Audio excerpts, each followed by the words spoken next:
Dia muito especial, voltou a Série A de novo. Há um ano atrás, o episódio número 1, Fabrício.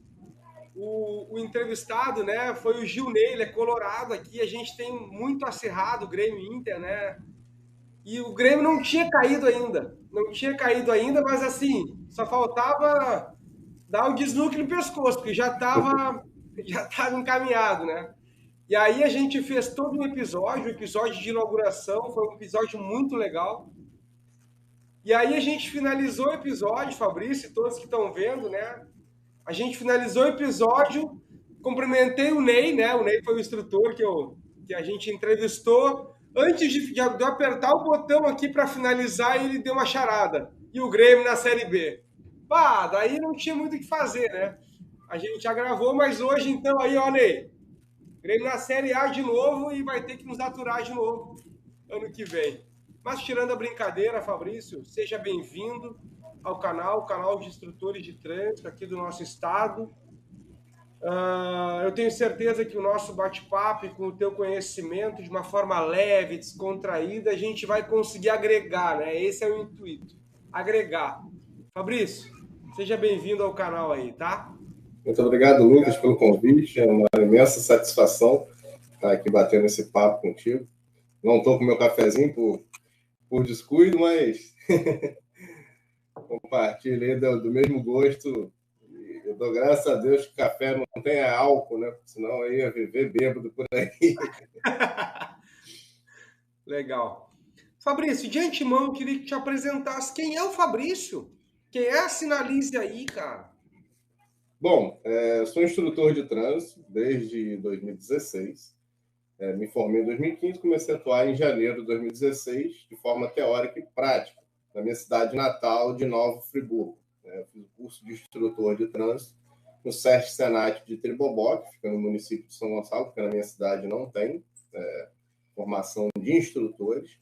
E a vontade de ser instrutor justamente surgiu quando fiz os primeiros cursos especializados, que eu trabalhava num ramo, eu queria vir para o ramo do transporte, e me encantei muito com a forma que o instrutor do SESC Senat, lá da minha cidade, lá não tem a formação de instrutores, mas tem Senat lá, e me encantei da forma que ele explicava, né, o conteúdo, né, a sabedoria que ele tinha, né, o saudoso, não morreu não, né, saudoso saudade mesmo, instrutor do Arlen Portela, né, gente finíssima, né, me inspirei muito nele, e isso, assim, é muito interessante, né, a gente ter pessoas que nos inspiram, né, e eu já falei isso com ele diversas vezes, cara, só estou aqui hoje porque você lá atrás, você foi capaz de implantar isso no meu coração, sendo você não precisou fazer muita coisa além de ser você próprio, né? E a gente tem que ter sempre isso em mente. Sempre vai ter alguém olhando para a gente, talvez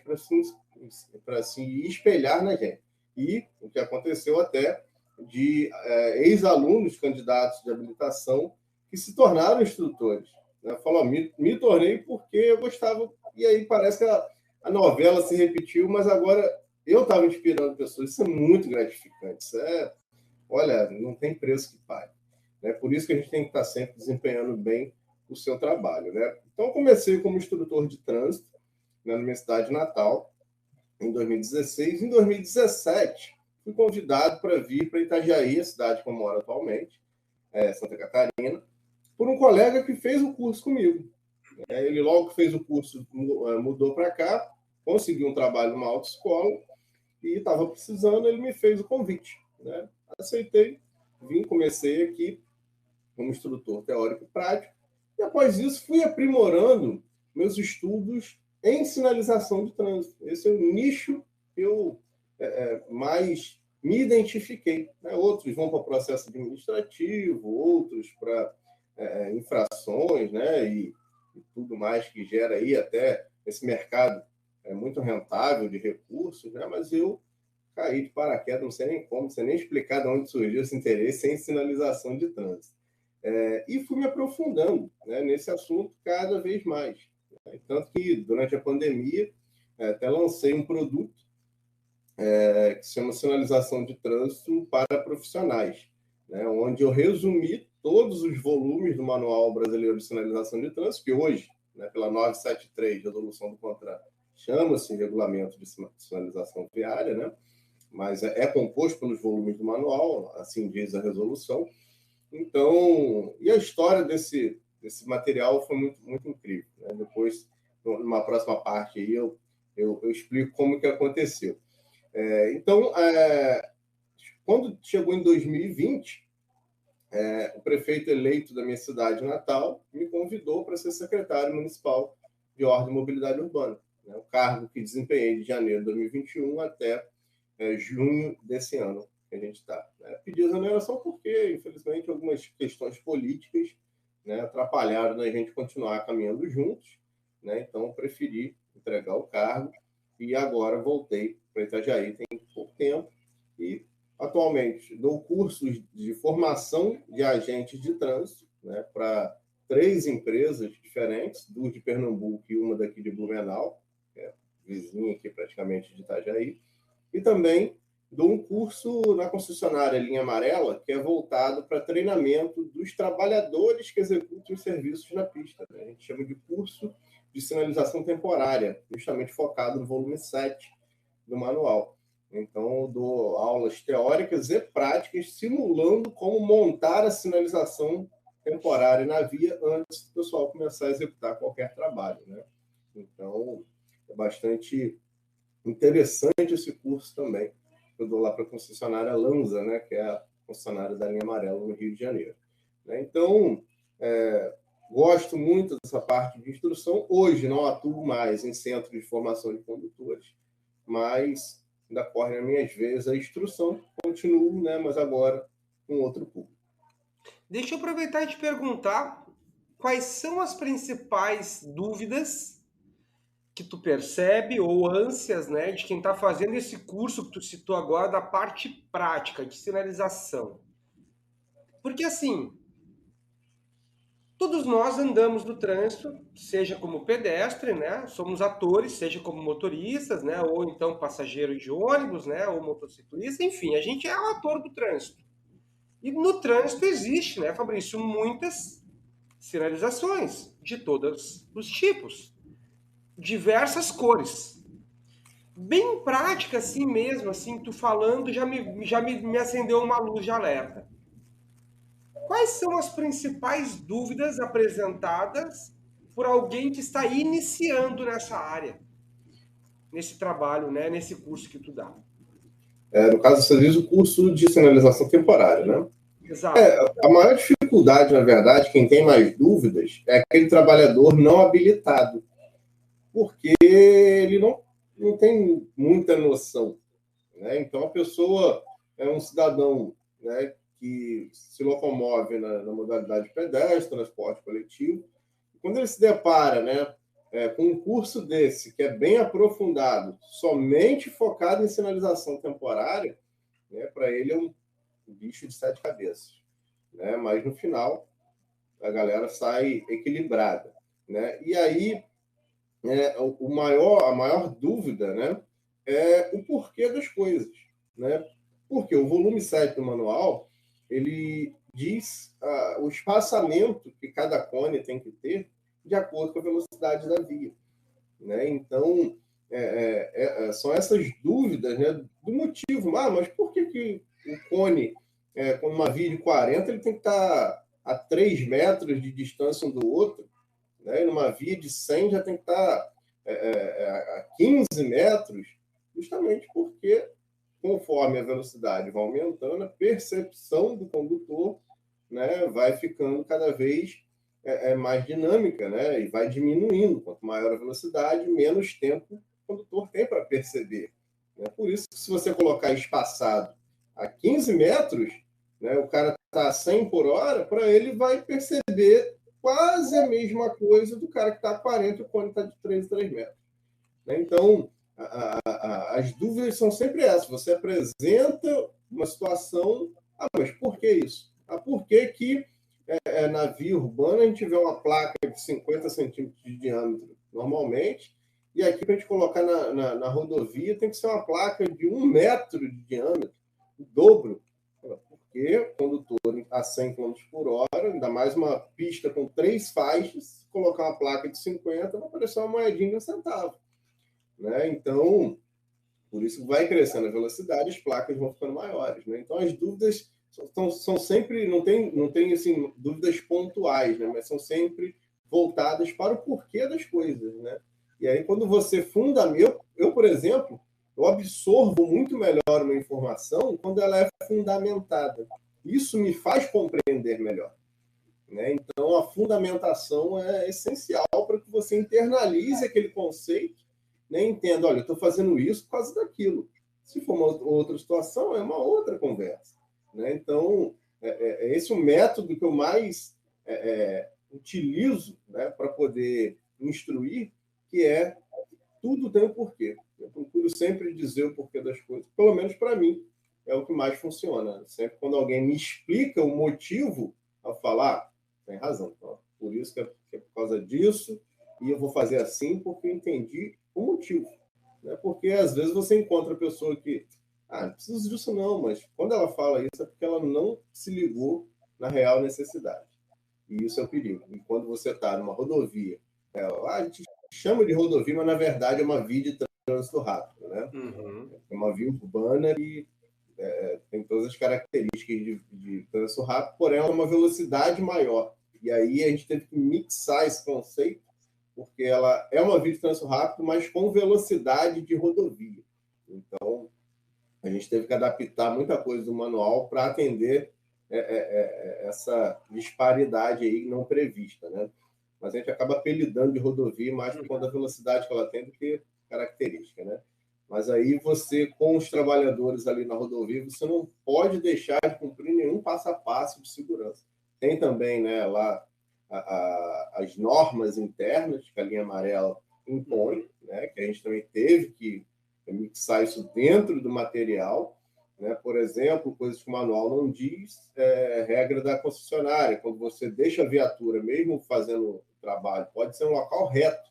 Você tem que sempre deixar a direção esterçada para o lado da mureta, ou se você está no acostamento, para o lado do acostamento.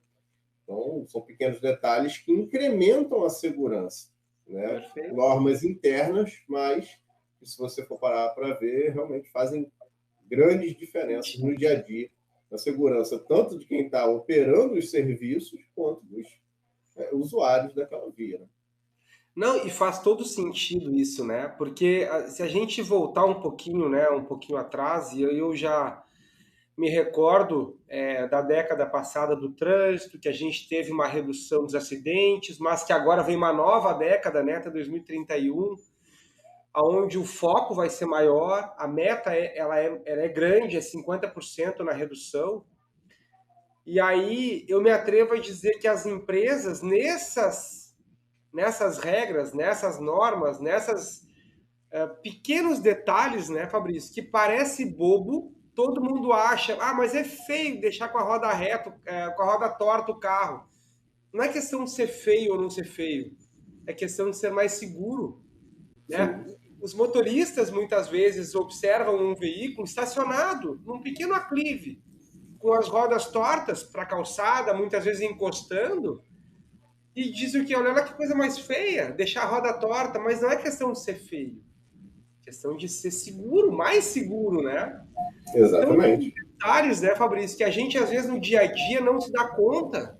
Eles são extremamente preocupados com a segurança. Não bastasse isso, quando tem o mínimo aclive ou declive que o veículo esteja estacionado lá, ainda utilizam o calço de segurança. Mesmo num serviço temporário, serviço que às vezes dura meia horinha, eles esterçam a direção e ainda colocam o calço de segurança nos veículos. Bastante Perfeito. interessante. São coisas que fazem a gente refletir um pouco também enquanto motorista, né? E aí eu fico imaginando que tu, enquanto professor lá, deve ter mudado muito também o teu comportamento, porque a gente acaba sendo, né, motorista, mas assim, a gente é ser humano, a gente não é mágico, né? A gente também tem as nossas falhas, a gente também percebe o quanto a gente pode evoluir um pouco. E aí eu tô te remetendo a isso porque é uma coisa que aconteceu muito comigo, né? Trabalhando na universidade, porque aqui no nosso estado só quem forma os instrutores de trânsito, Fabrício, é as instituições de ensino superior, né? Aqui no estado é só IES que forma. E nós aqui, enquanto instrutores, né, formadores também dos novos instrutores, quanta coisa, após a aula, eu ia para casa pensando, sabe? Ah, eu ensinei assim, a gente está acostumado a ver isso. Eu digo, mas aí o aluno me traz uma outra questão e aquilo ali me levanta uma pulga, sabe? Por quê, né? E aí o velho por quê, né? Eu não acredito, como pedagogo, eu não acredito em ensino sem porquê. Uma característica minha. Ou tem o porquê e tu consegue fazer com que aquela pessoa entenda, ou então é aquele velho ditado, né? Tá, faz assim e fica quieto aí. Não, não. É preciso explicar o porquê, explorar um pouco mais isso, né? Verdade.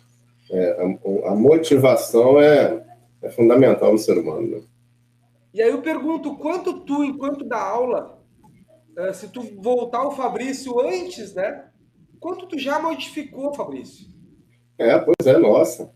Se eu fosse entrar no CFC para dar aula hoje, seria um instrutor totalmente diferente daquele que estava lá no seu primeiro mês, começando, né? Realmente, a gente vai se aprimorando todo curso que a gente dá, a gente aprimora um pontinho, uma coisinha, mas realmente não dá para comparar o que a gente era no princípio para o que a gente se tornou no dia de hoje, né? Realmente.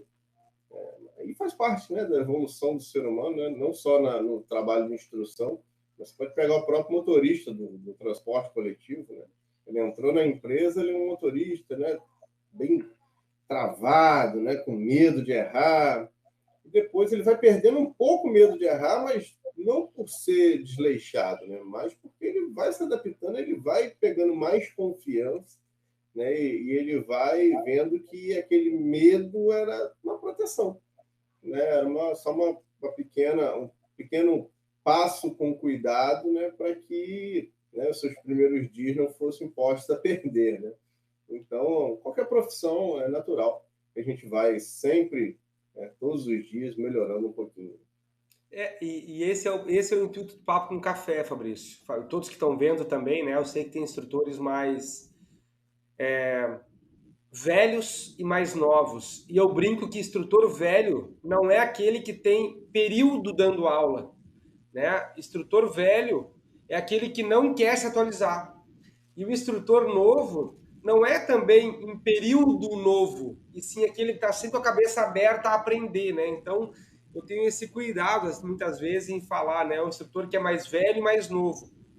Não é uma ofensa, não é. E eles sabem disso, né? Os instrutores aqui sabem disso, os meus alunos sabem disso, porque às vezes tem instrutor que recém começou a dar aula e é velho já. É aquele que chega ali achando que não vai mudar nada, que o que ele faz é o que está certo, sempre vai ser assim e deu, né? E a gente sabe que na prática não é dessa forma, né? Pois é, e às vezes o instrutor ele quer, parece que só se livrar do aluno para já entregar ele para a banca, vai lá e vem outro. É sempre mais um número. Eu nunca tratei nenhum aluno como um número. Cada um tinha aquele seu momento especial ali, né? Aquela dedicação, porque eu sempre tive uma máxima comigo, né? Se eu formar mal um condutor, amanhã depois é ele que vai bater no meu carro, porque ele está mal formado.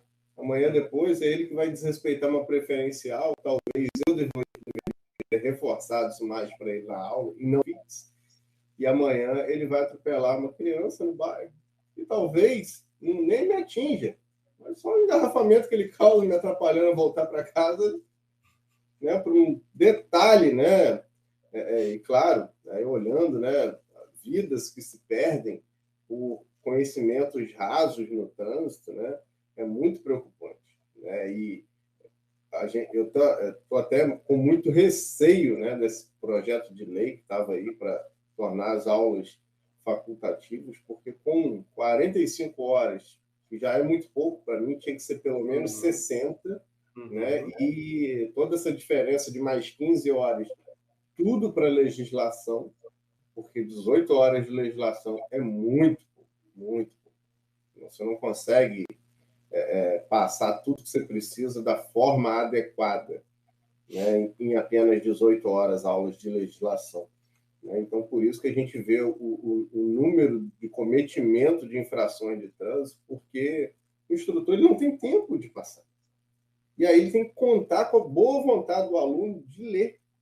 Olha, pessoal, até aí, ó, leia o capítulo aí do livro do CFC, que fala das infrações. Qualquer dúvida, me pergunta.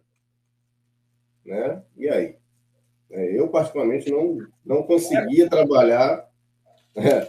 não conseguia trabalhar 18 horas, tá? Eu passava direção defensiva mais rapidinho, né? Mecânica também eu não conseguia passar em 3 horas, tá? Gastava 5 horas com mecânica. Noções de primeiros socorros, usava as 4 horas, né? Mas 6 horas aí que normalmente sobravam de direção defensiva, eu jogava 2 para mecânica, né? E 4 eu jogava para legislação. E às vezes eu mordia ali um pouquinho de agora até me fugiu. O relacionamento interpessoal é para o curso de reciclagem, né? Cidadania, né? Cidadania e meio ambiente. Estou meio estrelado. Então, pegava também ali pelo menos 1 horinha de cidadania e meio ambiente. E cidadania é uma situação que realmente você precisa reforçar muito, mas, né, em 3 horas você ainda consegue passar ali ao invés das 4 previstas, né? E normalmente legislação comigo durava 22, 23 horas. Era o que eu conseguia, porque eu lia infração por infração, explicava. Só com sinalização gastava 8 horas. Né? E com infrações também, processo de... É muita matéria para 18 horas. Né? Então, Deus me livre perder as 45 horas totais que a gente tem. Tu sabe que, tu falando isso, a gente vai lá na consulta pública, né? Geralmente uma consulta pública, né? Tradicionalmente tem lá 100 comentários, 100 manifestações, isso se for muito impactante a consulta pública, né? Porque não é comum, é difícil, tem que logar, realmente tem que ter muito interesse em participar da consulta pública. Sim. Nós tivemos aí mais de 25 mil manifestações nessa última consulta pública, né? Lógico, né? Só para incrementar o que você está dizendo, é a união dos instrutores. Com certeza. Não foi candidato à habilitação que foi comentado isso. Né? E se realmente a classe não tivesse se unido nesse momento tão crucial, a gente teria que aceitar o que viesse pela frente. Eu até me atrevo a pensar que lá tem 5, 6 pessoas para ler tudo, né? É óbvio que não ia conseguir fazer isso antes das eleições.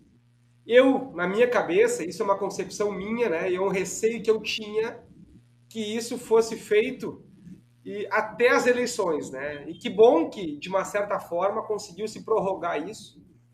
E espero que todos que escreveram sejam lidos, né? A gente sabe que tem alguns copia e cola, mas que na sua grande maioria, né, sejam lidos, tem coisas importantes ali. E aí eu vou trazer algo talvez até um pouco polêmico, Fabrício, porque tu já acabou de me citar e me trouxe a importância da legislação por si só na formação do novo condutor, que nada mais é o cara que vai estar com o carro depois passando por ti. Eu já ouvi na internet, né, instrutores, não sei se atuam atualmente ou não, mas dizendo assim: aprendam as 45 horas que vocês fariam no CFC em 6 horas. Cara, tu acabou de me dizer que tu 18 é pouco. Como fazer de 45 em 6? Até que ponto, né, Fabrício, a minha ética enquanto profissional do trânsito também não tem que ser levada em conta, sabe? Me preocupei um pouco quando vi isso, cara. É um resumo do resumo do resumo, né? E, na verdade, quando alguém anuncia um produto desse, é meramente para o candidato passar na prova, não é para aprender trânsito na sua plenitude. Então, é como se o cara estivesse fazendo um intensivão para passar num concurso público. Né? Muitas das coisas que não caem no concurso, ele não vai se empenhar em saber.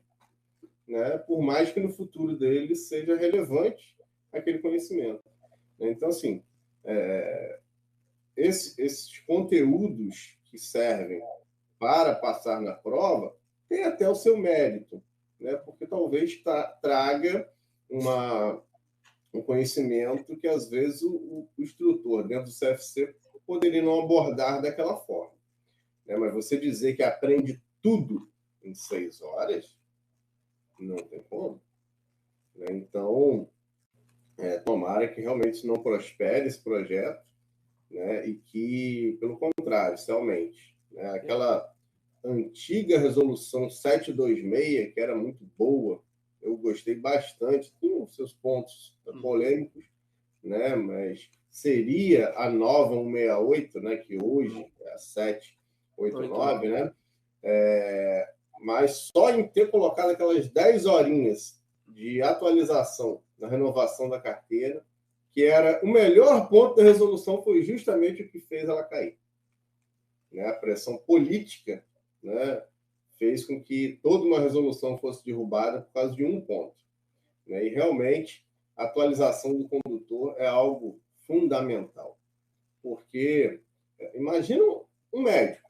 Será que um médico que venha me operar hoje, tendo estudado em 1999, será que ele vai saber manusear todos os instrumentos, os equipamentos, com conhecimento que ele adquiriu mais de 20 anos atrás? E no trânsito a gente tem condutores aí com 50, 60 anos de habilitado, pessoas de 80 anos de idade dirigindo. É muito bom. Mas essa pessoa conhece tudo que está na nossa legislação hoje? Então, é muito preocupante, né, você não atualizar os condutores. Né? Se você não faz a revisão no carro, porque ele vai ficando desgastado com o tempo, né? E por que não você fazer uma revisão de conhecimentos nos condutores, né? E atualizando ele com as frequentes mudanças legislativas? A gente que é profissional, se a gente não se empenhar muito, a gente não acompanha, imagina o condutor que tem N preocupações na vida, além do trânsito, se ele vai se empenhar em aprender. Não vai. Se ele não for obrigado, não vai. Né? E aí, muitas vezes, você pega alunos, né, que hoje estão habilitados, né, e pessoas, né, não alunos nossos, mas pessoas que hoje estão habilitadas, se habilitaram há pouco tempo, você pergunta o que significa aquela placa ali. Ah, eu não lembro o nome. Tá, tudo bem, não lembrar o nome, né? Mas o que você tem que fazer diante dela? E eu não sei. Então, esse é o problema. Não é lembrar nome de placa. Nome de placa você tem que lembrar para poder fazer a prova teórica. Né? Tem que lembrar que a placa que está escrito para, ela se chama parada obrigatória. Né? E algumas das vezes, o exame teórico, ele cobra até a interpretação. Né? Que eu acho que deveria ser focado nisso, não no nome da placa. Ninguém tem que aprender o nome de placa para dirigir, tem que saber o comportamento adequado diante de cada sinalização. Né? E é isso que falta. Né? É isso que falta no dia a dia do condutor. Ele saber o que fazer toda vez que ele se depara com alguma sinalização. Né? Se ele não lembra o nome da faixa de pedestre, se a gente fala faixa de segurança, quanto faz? O nome que ele vai dar. Eu quero que ele chegue lá e respeite o pedestre que tem para atravessar. Né? Então, é isso que falta. Né? A gente interpretar bem a sinalização de trânsito, que é, falando aí pelo meu nicho, né? É o que falta nos condutores, cara. É interpretação. E muitas vezes, né, a aula de sinalização, até vi com o livrinho aberto aí, né? O que está dizendo aí? É muito raso. Uhum. Né? E aí que surgiu todo esse meu material. Perfeito. Porque eu dava um livro no CFC que eu trabalhava, né? E tive acesso à editora. E aí eu falei, olha, posso contribuir com o livro, né? Principalmente na parte de sinalização? Ah, pode. Tanto que no livro dessa editora até sai meu nome, porque eu fiz algumas outras contribuições além de sinalização. Mas aí eu peguei a parte de sinalização e comecei a incrementar. Falei, vou fazer um material para colocar dentro do livro do CFC. No final deu 100 páginas. Até no final compreendi, né? Mas compreendi meio chateado que ainda poderia ter adaptado, né? O dono da editora virou para mim e falou, olha, eu não consigo botar mais 100 páginas no livro de Sim. né? Porque quantas páginas, por exemplo, tem esse livro seu? Umas 200 quase? Quando chega a isso? Não, são 152. Aí, imagina, ia ficar com 252. Né? Ia ficar quase uma enciclopédia, né? Então, nisso, eu falei, não vou jogar fora esse material. Transformei o que era, na época, um arquivo Word em PowerPoint para usar na aula. Falei, já que não dá para botar dentro do livro, pelo menos na minha aula vai ter. Perfeito. Né? E fui aprimorando. Quando eu joguei para slides, já da primeira vez eu tinha dado mais de 300 slides.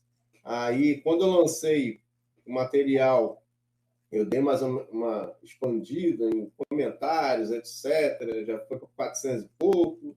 Uhum. Aí fui repaginando, aí veio o CONTRAN, me lança mais 3 volumes do manual que faltavam, né? Que foi dispositivos auxiliares, sinalização cicloviária e rodoferroviária. E aí, hoje, meu material tem 1.127 páginas, né? Mas eu considero o mínimo, o básico, né? Para poder uma pessoa entender sinalização na sua plenitude.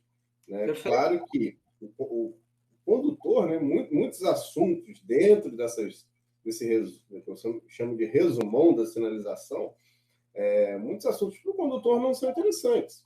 Né? Por exemplo, o condutor, ele não precisa saber de quantos e quantos metros tem que botar um cone numa local que esteja finalizado com óculos. Não, ele tem que saber que ele não pode passar para o lado de lá do cone. Ponto. É isso. Uhum. Mas para o profissional de trânsito, né, não que ele vai ensinar isso em aula, mas ele tem que saber. Né? Porque o médico cirurgião, né, ele tem que ter noção, por exemplo, né, de todo o corpo humano.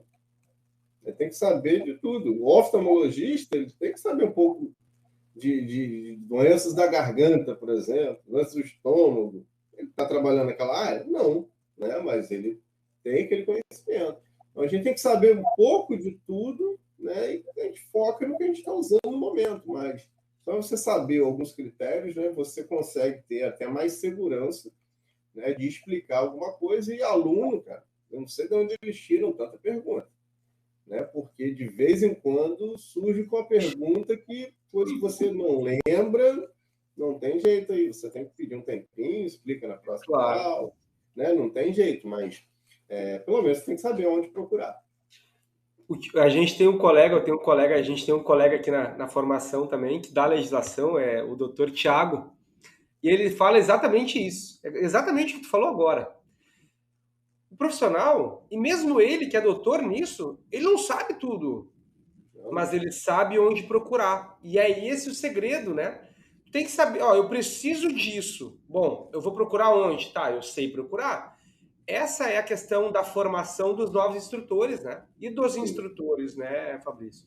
E eu vou fazer um link até um pouco mais além agora, assim, eu vou falar, a gente falando do curso teórico, obrigatório, não obrigatório, da preocupação que tu tem, a gente fecha muito nisso, é uma preocupação que eu também tenho, a gente trabalhou aqui a gente fez um grupo de estudos aqui para auxiliar, né? E aí pesquisando, né?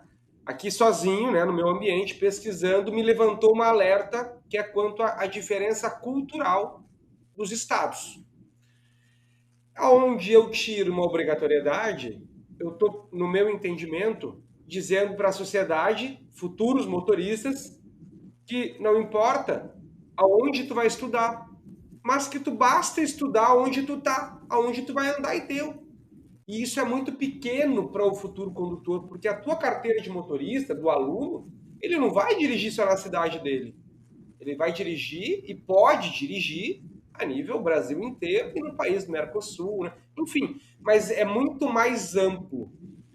E aí tu me trouxeste um exemplo teu daí e que já deu conflito com um exemplo daqui, do Rio Grande do Sul. As nossas provas aqui, Fabrício, teóricas, eles não têm que responder a placa. todas as questões são interpretativas. Mas mesmo de uma placa.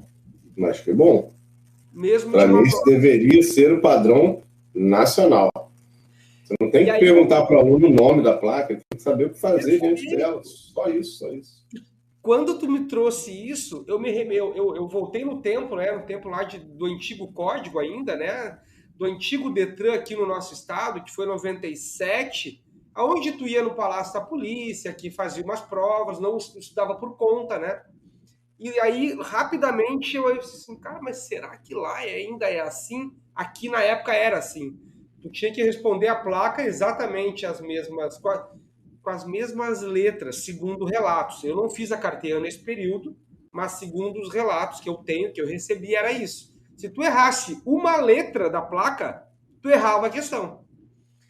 E quando mudou, né, para o novo Detran aqui, né, em meados de 97, 98, né, ainda numa resolução de 89, se não me engano, acho 89 ainda, né, as coisas já foram mudando um pouco. Hoje, aqui no estado, a gente está num nível que é interpretativo.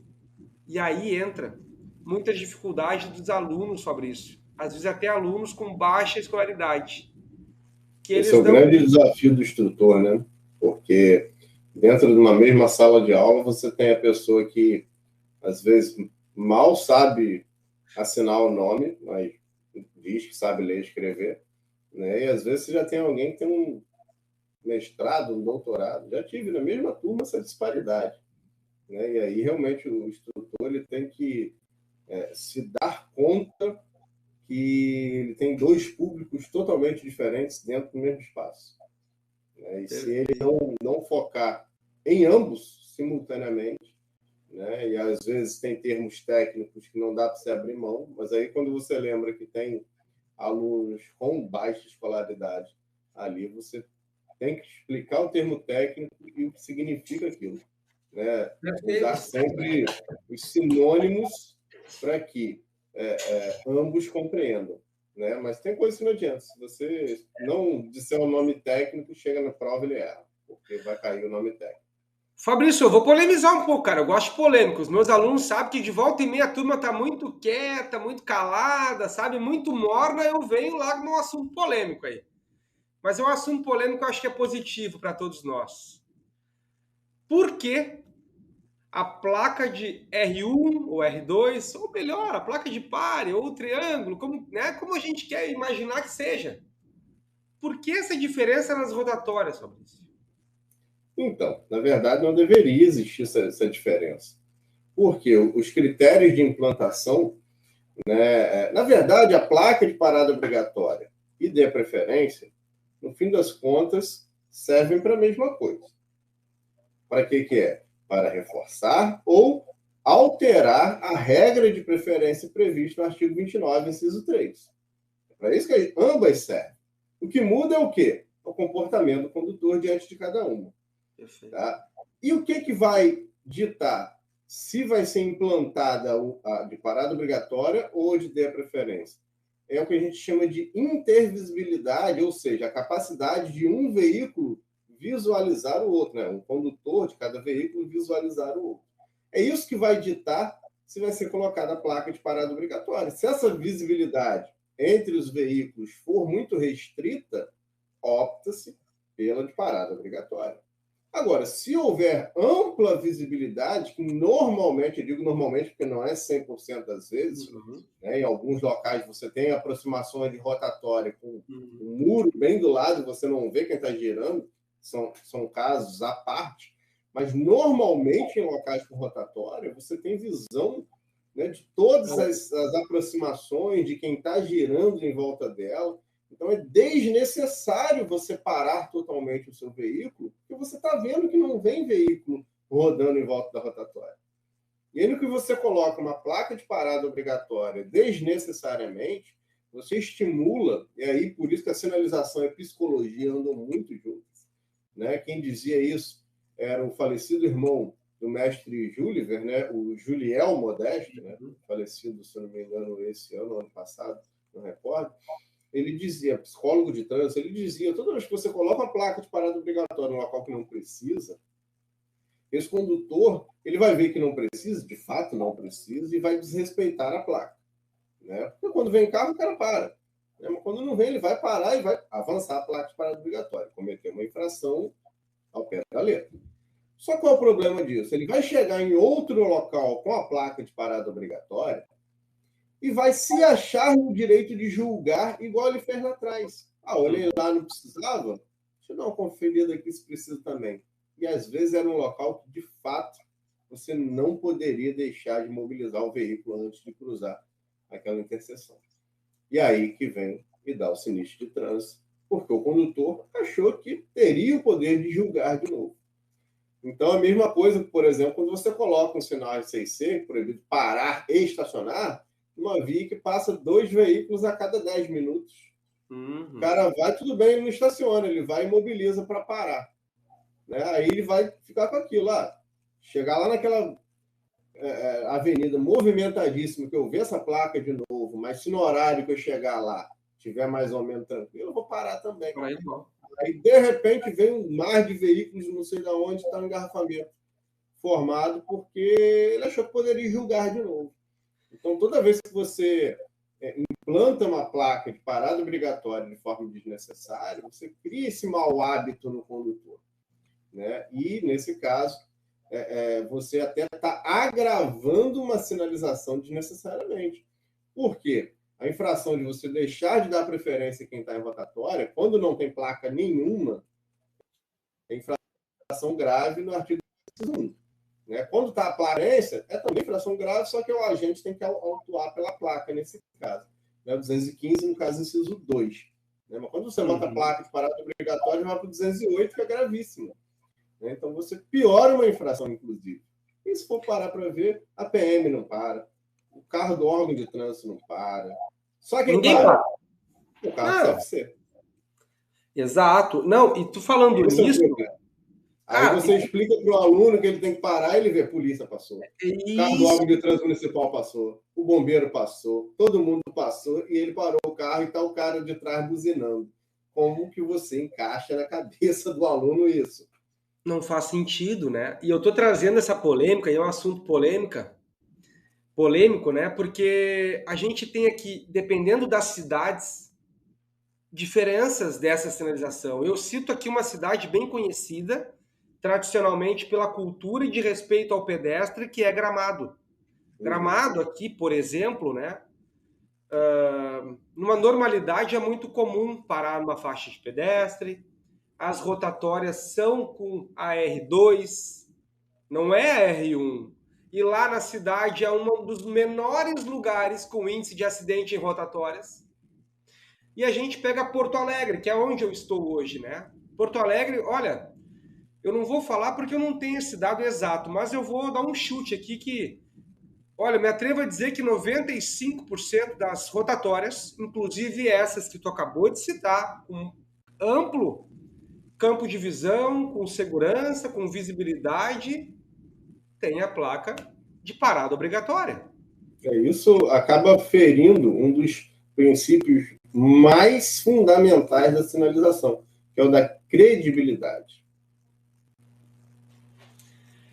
E aí tu falou, e aí aqui a EPTC, né, que é os responsáveis, né, pelo trânsito, né, são os agentes, né, não param, brigada não para, a Polícia Civil não para. Não se para de fato, porque de fato não precisaria se parar. Aí tu tem um congestionamento às vezes desnecessário, muitas vezes, né? Tu tem uma situação que não precisaria ter. E aí me remete a uma outra coisa que aqui por muito tempo foi muito falado, porque a fiscalização aqui foi e ainda é muito atuante, exceto nessas rotatórias.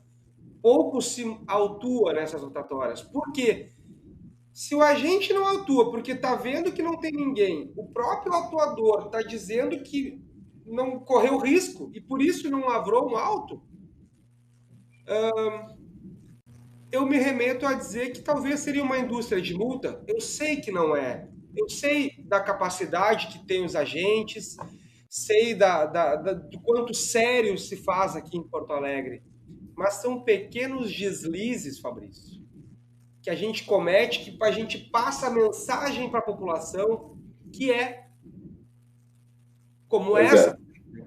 Eu, na qualidade de autoridade de trânsito, que desempenhei durante 1 ano e meio, né, eu cheguei na cidade com muita sinalização errada e muito pouco consegui corrigir, porque a gente não tinha estoque de placas, né? E aí, não tenho vergonha de dizer que já excedi muitas vezes o meu expediente fazendo placas na mão, pelo menos películas deixaram para a gente em estoque. Eu reformava placas, né, muitas das vezes dentro da minha própria sala, né? Depois os assessores falaram, vamos tirar essa bagunça aqui, quando você recebe um vereador, alguém importante, está essa bagunça de adesivo jogado por todo lado. Arrumaram um cantinho lá, que chamaram até de meu ateliê de placas, né? Mas era até uma terapia quando eu ficava lá fazendo aquilo, né? Mas em 1 ano e meio eu reformei na mão cerca de 150 placas. Imagina, cara. Né? Então, placas, algumas realmente não tinham mais reparo, estavam muito amarrotadas o aço, né? Mas a grande maioria eu conseguia, trocava fundo, às vezes só trocava o pictograma, enfim. Mas uma das coisas que eu falei para os agentes na primeira reunião é o seguinte: gente, qualquer dúvida, tá com a sinalização que você não tem certeza se ela está certinha, não me autua. Não autua e me fala. Eu vou tentar corrigir o mais rápido possível, principalmente se for um problema muito recorrente. E essa é uma das funções do agente de trânsito. Está no manual de fiscalização. Toda vez que depender de uma sinalização específica para caracterizar uma infração e a sinalização estiver incorreta, insuficiente, até ausente, o agente de trânsito não deve lavrar o auto e ainda comunicar à autoridade responsável. Né? Por exemplo, se for um policial rodoviário federal, tem que comunicar ao DENIT, a concessionária que seja, se for uma via privilegiada, né? Porque é ela que fica responsável normalmente pela sinalização. Então, esse é o papel do agente de trânsito. Estou com dúvida, só que aí que é um problema também.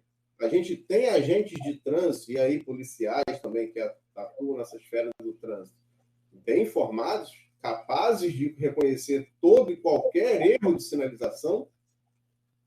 Aí eu deixo a pergunta no ar. Né?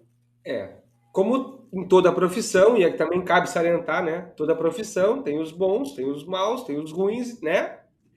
Mas essa pergunta no ar nos faz refletir. Espero que todos também, né, gente, estejam refletindo, que estão vendo. Também tem um trecho, né, já descrito e previsto que qualquer sinalização equivocada que o cidadão vislumbre, ele tem o direito de comunicar, né? Ele pode fazer contato, ele pode ou através de foto, imagens, né? Isso eu fiz aqui. Hã? Isso eu fiz aqui em Itajaí. Eu cumpro lá no artigo 72, né? Eu peguei e enviei para o órgão de trânsito aqui, se eu não me engano, em 2018, e trocaram da grande maioria das rotatórias, tá? Ficaram algumas para trás, mas a maioria eles substituíram o sinal R1 pelo R2. Legal. Hoje eu transito pela cidade satisfeito em ter contribuído. E parece até que o respeito aumentou. Perfeito. Porque agora tem legitimidade aquela sinalização que o condutor está se deparando com ela. Claro. Esse é o grande fato. Tem o quê? Credibilidade. Né? Realmente, eu vou dar a preferência e está só reforçando o que já seria obrigação mesmo. Né? E lembrando, só um detalhe, né? A sinalização pode alterar. Pode fazer com que quem está rodando a rotatória tem que dar a preferência para quem está acessando. Né? Perfeito. Então, essa seria a outra função das placas, tanto da R1 quanto da R2. Né? Mas, de regra, não tem algo assim, né? O cara que está rodando já vai ter a preferência mesmo. Se eu estou chegando na rotatória, eu vou ter que dar preferência para ele. Então, tendo a placa ali, né, que me diz que eu vou ter que parar somente se necessário, é isso que significa o sinal R2, né? Então, está muito mais claro para o condutor a atitude que ele tem que tomar. Então, ele se sente mais respeitado, porque ninguém está me obrigando a fazer algo com excesso. Vou ter que parar, independente se vem alguém. Não, vou ter que parar se necessário. Né? Só está reforçando isso através da sinalização. Para quem é instrutor, tá vendo, né? Muitas vezes a gente recebe na formação aqui esse ano, Fabrício, a gente vai formar 240 novos instrutores só na instituição que eu Bacana. trabalho. Parabéns para a instituição lá. E aí a gente diz muito em aula, né, que quando tu faz essa formação, não necessariamente é para atuar dentro do centro de formação de condutores. Existe um campo muito amplo ainda a ser explorado, né? Sim. E o exemplo também que tu trouxe aí, eu trago aqui, né? O nosso secretário de Mobilidade Urbana de Porto Alegre, o Adão Castro, ele também foi instrutor de trânsito. Olha que legal. E aí, trazendo agora aí, já, pô, lembrei dele, ele participou também do Papo com Café aqui, né? Isso nos orgulha, né, Fabrício? Nós, instrutores, estamos ajudando, né? E colaborando com o trânsito. Sim, infelizmente, existem muitos órgãos de trânsito aí, quase que a totalidade, que põem dirigentes à frente do órgão, né, pessoas que Sem ser não técnico. têm essa vivência de trânsito, não têm essa especialidade de modo amplo, né, acabam tomando decisões que confrontam muitas normas.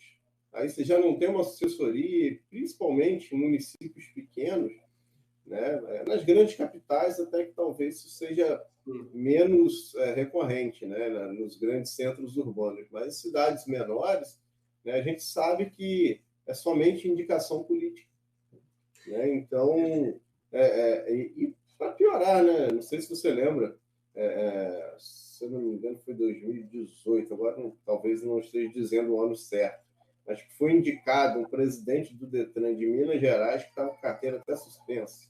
Não lembro disso. Depois dá uma pesquisada aí, ou foi Ah, vou 2016 ou pesquisar. 2018, algo assim. Então, para você ver o cúmulo que a gente precisa ter como cidadão que aturar, né? Alguém vai dirigir para dizer se eu estou me comportando bem no trânsito, tendo ele um mau comportamento. Perfeito. Né? Então, Perfeito. acho que no mínimo a pessoa, não vou dizer que infrações acho que a gente Não, comete todo dia. Né? Ser flagrado cometendo infrações é mais difícil, mas perfeito. tudo bem. Agora, uma pessoa que é um infrator quanto mais, que tinha 55 pontos na sua carteira, vai dirigir um órgão estadual de trânsito, inaceitável. É inaceitável. Ele deveria ter vergonha em não ter aceitado o cargo na época.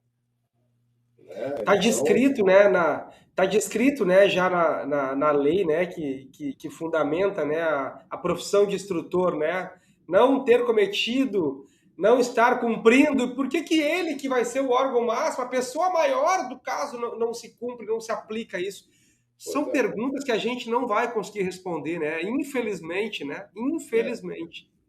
o negócio é questionar, né? Para ver se É, quem tem é o os poder, porquês, né? se tem alguém que tem o poder de realmente tomar medidas para cercear esse tipo de situação, né? Que talvez o faça. Né? E realmente só com legislações mais aprimoradas, né? E aí muitas das vezes cabe ao governo federal no seu âmbito, às vezes ao poder estadual e às vezes ao município. Né? Se o município disser que, olha, só pode ser secretário de saúde quem for no mínimo enfermeiro, ou Perfeito, pelo menos tiver sido, não precisa nem estar atuando agora, claro. mas pelo menos tem noção do que está fazendo, né?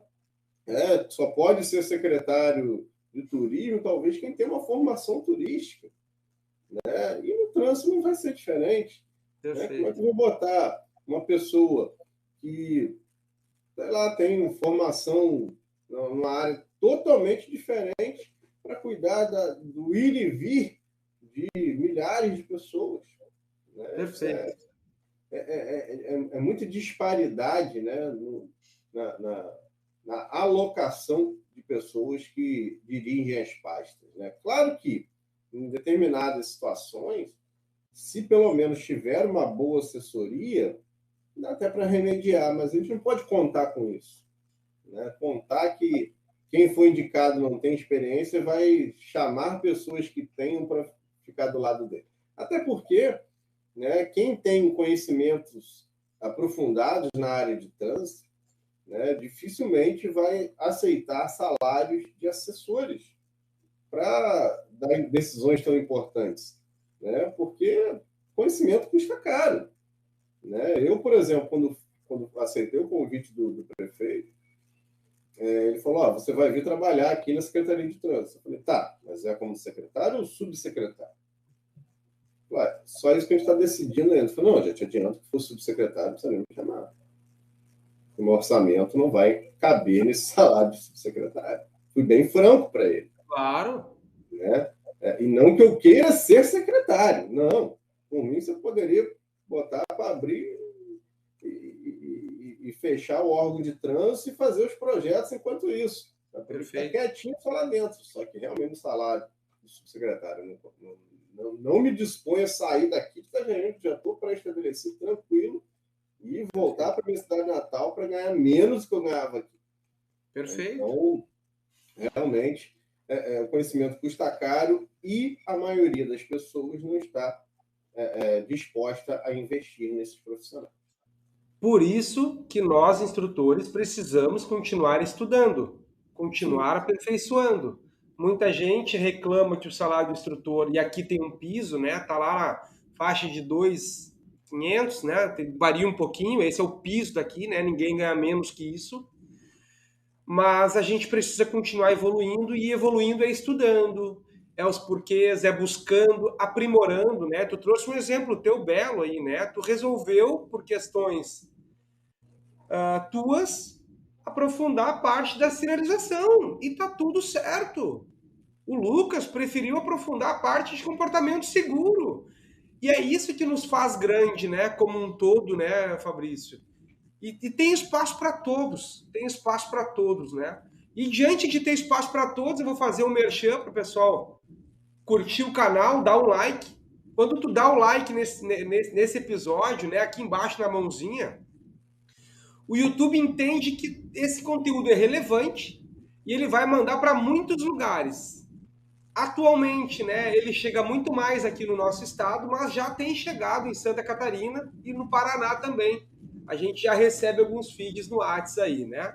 E o outro ponto que eu defendo, né, a gente já vai chegando aqui a 1 hora, passou muito rápido, Fabrício.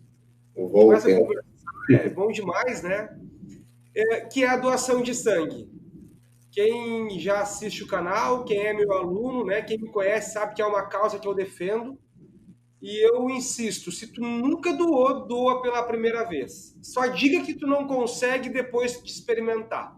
Então é algo que eu deixo aqui no ar e peço, Fabrício, para te deixar uma mensagem, cara, para os instrutores aqui do nosso estado, porque é onde chega ainda num volume muito maior, para a gente finalizar esse nosso episódio, esse papo com café de uma forma bem leve, né, como foi até agora, com assuntos relevantes. Eu vou dar primeiro aí a dica de milhões, né?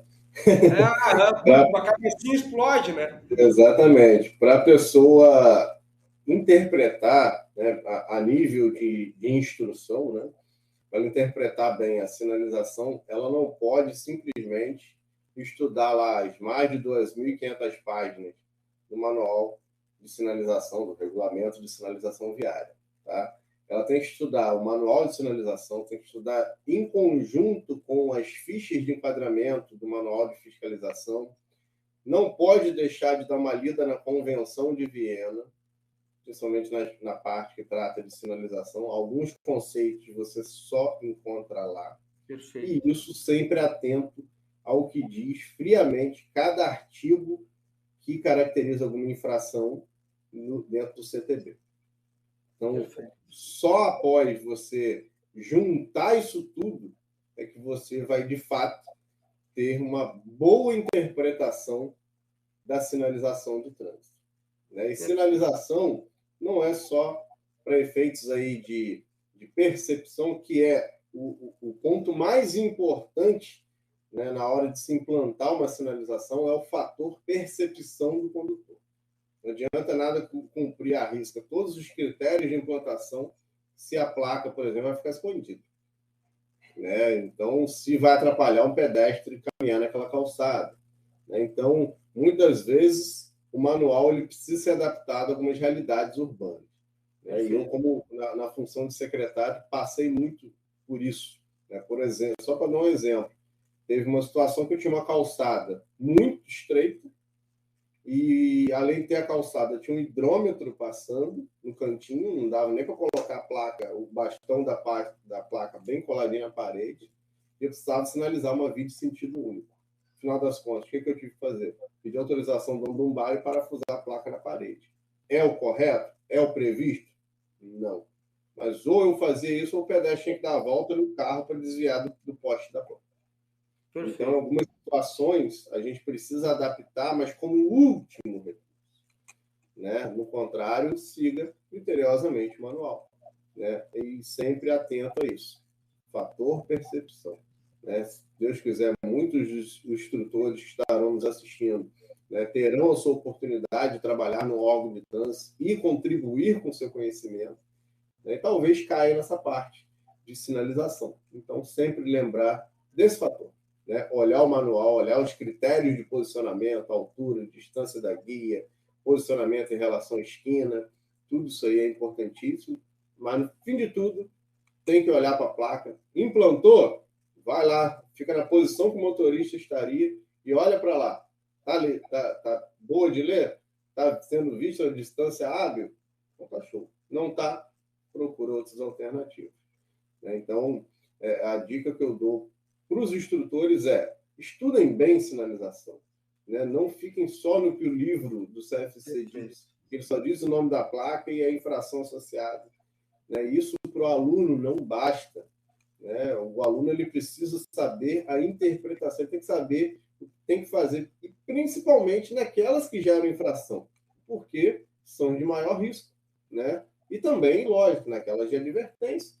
Né? Porque o condutor que não interpreta que é uma placa de curva acentuada, ele vai entrar na curva em excesso de velocidade. Né? Então, certas coisas você precisa martelar mais um pouco para que você forme não só um condutor que passe nos exames, né? Mas um condutor que vai morrer de velhice, ou morrer por qualquer outro fator que não seja no trânsito. Perfeito. Eu vou deixar, Fabrício, aqui embaixo o link aí das tuas redes, para que o pessoal possa também, né, buscar através do teu conteúdo, né, uma melhoria também. Acho que isso ajuda. E, Fabrício, muito obrigado por participar do Papo com Café. Fico muito lisonjeado, né, da gente poder ter essa troca, né, e muito grato também por aprender um pouco, né. E conta conosco aqui, conta comigo aí e fica bem, tá bom? Obrigado, Lucas, pelo convite. Um sucesso a você, a todos que nos assistem. E, como você disse, pessoal, siga lá as redes sociais do Sinaliza Aí, Facebook, Instagram e YouTube. Falou? Um abraço.